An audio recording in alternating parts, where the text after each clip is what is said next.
Tiga pria diduga debt collector nyaris di masa di Grobogan. Ini bermula ketika mereka melakukan penarikan paksa sebuah Honda Brio. Peristiwa ini terjadi tepatnya di Jalan Purwodadi Solo, tepatnya di dekat SPBU Sukorejo, Desa Kranggan Harjo, Kecamatan Toroh, Kabupaten Grobogan, Sabtu, 5 April 2025, malam. Pemilik mobil yang berusaha mempertahankan kendaraannya sempat geger dengan debt collector sebelum ditolong oleh warga sekitar.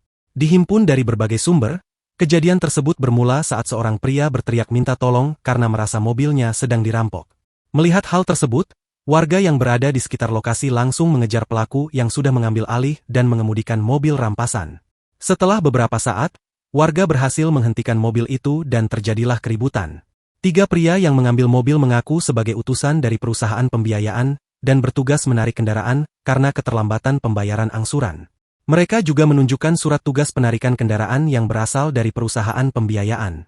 Meskipun demikian, tindakan penarikan kendaraan di jalan raya itu langsung mendapat respons negatif dari warga yang menilai hal tersebut sebagai perampasan. Kemudian, dalam suasana yang semakin memanas, warga yang merasa geram sempat memukul ketiga pria tersebut.